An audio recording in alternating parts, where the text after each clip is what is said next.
programme m'intéresse de A à Z. Ça répond complètement aux attentes qu'on a en cabinet. C'est de se mettre au point et d'être toujours au contact de la profession, de savoir ce qui se fait, ce qui va se faire, comment ça se fait, de façon à être toujours au top.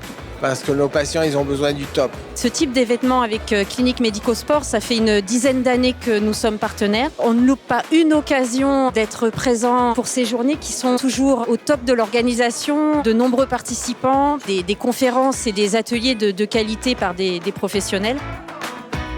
Et comme les pathologies de l'avant-pied, les entorses de Lisfranc, de Chopard, l'évolution et la prise en charge sont vraiment très différentes des entorses externes. L'entorse de la cheville est souvent déclenchée par un accident, mais il existe des facteurs prédisposants susceptibles de favoriser sa survenue. C'est complexe, c'est extra-articulaire et il est isométrique, cela veut dire qu'il est toujours tendu.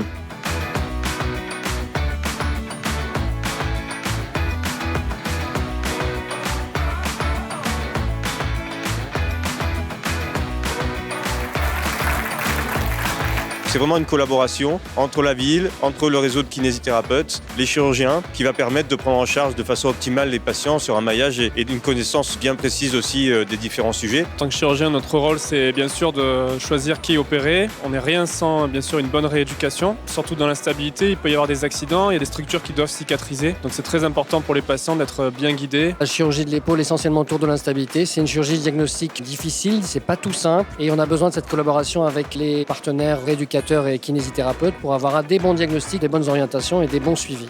J'ai surtout parlé des nouveautés. Alors il y a une demi-nouveauté qui est la navigation, mais maintenant l'arrivée des robots qui vont nous permettre de réaliser le geste qui a été programmé par la navigation. C'est quelque chose qui se développe énormément, qui va être sans doute un passage quasi incontournable pour la pose de prothèses totales du genou, en tout cas dans les grands centres, que ce soit des centres publics ou privés. La rééducation et la prise en charge préopératoire de tout patient et de toute chirurgie, elle est importante pour la mise en place d'une relation de confiance entre le thérapeute et son patient. Une attente qui est à l'écoute des objectifs très personnels et de l'histoire de la maladie, qui permet de prendre en considération et surtout de mettre en place un environnement favorable au niveau de toutes les équipes de rééducation. C'est notre première participation à la journée niçoise de l'appareil locomoteur. Donc pour nous, c'est vraiment une très bonne opportunité de pouvoir rencontrer les professionnels de la santé. C'est une journée placée sous le signe de l'échange et de l'expertise. Donc pour nous, c'est très enrichissant en fait d'être là. J'ai déjà pris plusieurs contacts et on va être amené à se revoir parce que des professionnels de santé ont des besoins pour passer vraiment du subjectif à l'objectif. Et ils en ont pris conscience en fait grâce à cette journée en découvrant en fait les outils et grâce à nos échanges de ce matin. Venir ici à Nice, ça nous permet de rencontrer justement les professionnels qu'on ne connaît pas encore pour pouvoir présenter notre produit, notre marque et notre savoir-faire également.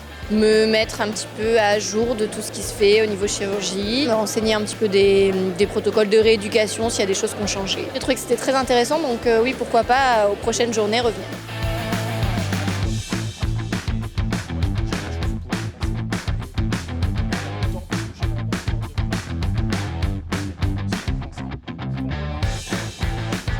On a quasiment de façon systématique quelqu'un qui a fait une chute avec le poignet en extension. C'est extrêmement fréquent dans le sport, mais également dans la vie quotidienne.